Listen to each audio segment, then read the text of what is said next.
பெருசா அவ்வளவு பேசுவானா படிப்பேன், படிப்பு முக்கியம் அப்பயே தோணும். ஃபர்ஸ்ட் டைம் அந்த பேட்ச் அப்பதான் படிக்கையில கிரீன் கலர் ஒரு 15 வருஷத்துக்கு முன்னாடி ஸ்கூல்ல எப்படின்னா கிரீன் கலர் பேட்ச் ஃபர்ஸ்ட் ரேங்க்னா அந்த பேட்ச் அந்த செகண்ட் ரேங்க்னா அப்படின்னு ஒரு பேட்ச் எல்லாம் வேர் பண்ணும். அது போய் அப்பா கிட்ட காட்டு பெருமையா இருக்கும்.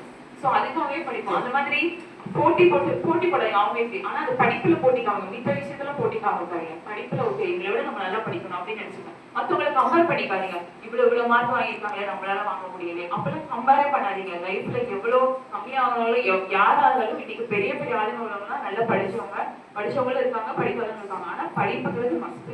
அதனால மற்றவங்களை கம்பேர் பண்ணிக்காதீங்க.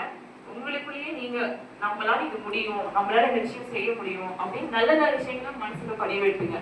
தேவையில்லாத விஷயங்களும் அன்னைக்கு அப்பயே தூக்கிப்படி இது நமக்கு தேவையில்லை அப்படின்னு அப்பயே மறந்துடணும். நல்ல விஷயங்களை எப்பவுமே மனசுல பதிவு பண்ணிக்கீங்க.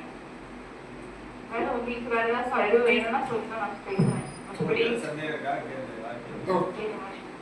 பேங்க்ல சேமிப்பு சின்ன சின்னதா இப்பயே ஒரு பேங்க்ல போய் சேர்க்கணும்னா இல்ல, ஒரு உண்டியலை வாங்கி வச்சு டெய்லி ₹1 ₹2 இப்படியே நீங்க சேர்த்தீங்களா அதுவே உங்களுக்கு ஒரு சந்தோஷமா இருக்கும். அப்ப உங்களுக்கு அந்த சேமிப்பு பழக்கம் வந்தாவே லைஃப்ல இன்னும் அப்போ உங்களுக்கு சேமிப்புங்கிறது இப்பவே ஆரம்பிங்க. அப்போ வாழ்க்கையில வர உங்களுக்கு அது ரொம்ப பெருசா உங்களுக்கு பயணம் உள்ளதா இருக்கும். நல்லா படிங்க. பேங்க் உங்களுக்கு எல்லா விதத்திலும் சப்போர்ட் பண்ணுவாங்க. படிப்புக்கான லோன் எல்லாம் பேங்க் 12 அப்புறம் காலேஜ் ஃபீஸ் எல்லாம் பேங்க்லயே லோனா வாங்கிக்கலாம். நல்லா படிச்சீங்கன்னா பேங்க்ல எந்த பேங்க்ல லோன் கேட்டீங்கன்னா கட்டாயம் லோன் அவைல் பண்ணிருப்பாங்க. அதுக்கப்புறம் நீங்க நல்லா வேலைக்கு போனதுக்கு அப்புறம் ஹவுசிங் லோன், வீடு கட்டுறதுக்கான லோன், கார் வாங்கணும், இந்த மாதிரி எல்லா லோனுமே வாங்கிக்கலாம். எப்பவுமே பேங்க் உங்களுக்கு பினான்சியலா அதாவது வருமானப்படி ரொம்ப சப்போர்ட் பண்ணும். அதை நீங்க எப்பவும் பயன்படுத்தி அது நல்லபடியா படிக்கணும். நான் ரொம்ப நேரம் பேசிட்டேன்னு நினைக்கிறேன். அதனால நல்லா படிங்க. இவ்வளவுதான். நீங்க எப்ப என்ன வேணாலும் என் பேங்க் கனரா பேங்க் இங்க தான் இருக்கு. நீங்க எப்ப வேணாலும் டவுட் தான் கேட்கலாம், எப்ப வேணாலும் பேசலாம், வேற என்ன வேணாலும் கேட்கலாம். நல்லா படிங்க.